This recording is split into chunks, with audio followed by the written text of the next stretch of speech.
Merry Christmas, Adams, South Suburban. Hope you're all staying warm and inside today. I'm coming to you from my bedroom today because, as you can see behind me here, it's snowing outside, which my kids are very excited for me to go play in. I'm currently editing our Christmas Eve service, so just a few updates for us today. The first is Christmas Eve service in person tomorrow at 4 o'clock. We'll be doing the exact same video that you'll see in person online on our YouTube channel through our normal digital means as well, so be looking for that. I'm also going to be attaching an app to this. I mentioned last week that we're not going to be passing out candles or having fire during our service this week. So if you want to, you could download an app like this so that during the singing of Silent Night at the end of our Christmas Eve service, you can still look like you have a lighter if that's something you would be interested in doing. I'll probably have a lighter up front and enjoy singing along. It'd be fun to see everyone else have lighters as well. Well, as we're coming into the end of 2020, this is going to be the last video update. Just so you know, again, next week our offices will be closed because of all the extra work and time and effort that it's been in this past year. I told the staff to just take a week rest, a week to recover, a week to recuperate from the midst of a crazy busy season. So Christmas is always crazy at the church because there's all these extra events and people using the building and extra services to plan. But if you need to reach out to any of us, please feel free to reach out through email, calling us, whatever it is that you need to do. We would love to continue staying in touch with you. So I hope you all are staying safe if you're traveling, if you're staying home this Christmas season. It does feel like a weird Christmas season. I'm guessing many of you are relieved to be coming to the end of 2020, and I just wanted to take some time to encourage us to remember that God is the same yesterday, today, and forever. So for my family, one of the most difficult things we had happen to us today, or to us this year, was one of our dear dogs died yesterday. She was running around in our backyard and she suddenly just collapsed.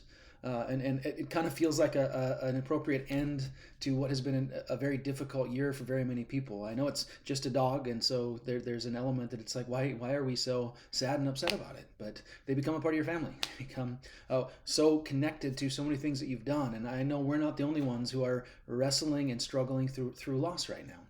And so I want to encourage you in the midst of everything that's going on right now, take some time to grieve. Take some time to mourn about some things that haven't been as they normally are. Things don't quite feel right, but don't just stay there. Yes, take some time to grieve if you need to. Take some time to lament and mourn what wasn't or maybe what won't be anymore. And remember that this is temporary. I think 2020 is a great reminder of us that this earth is not our home. We're not done yet. We haven't finished the race. And so we have some wonderful things that are going to be coming into the works in 2021.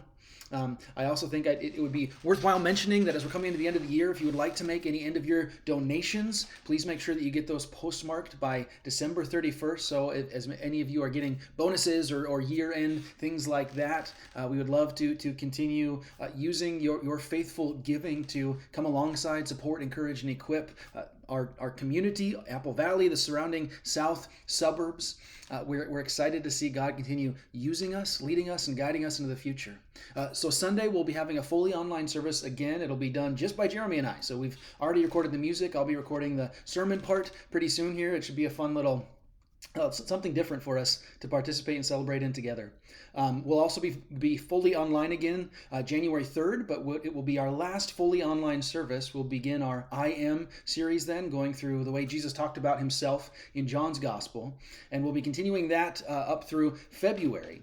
So don't forget, we'll be meeting in person again starting January 10th. I'm so excited to see many of you. Kara and I were just talking this past week about how excited and blessed we are to be here. You guys have welcomed us with open arms, even in the midst of a very, very difficult year for many of us. So don't forget to continue reaching out to your brothers and sisters, continue praying for all of us, for our church, for every one of us to be effective and faithful as we celebrate the first birth of our Savior and look forward to his second coming with eager anticipation. So hopefully I'll see you tomorrow either here online or in person for those of you who feel comfortable coming out at 4 o'clock. Merry Christmas.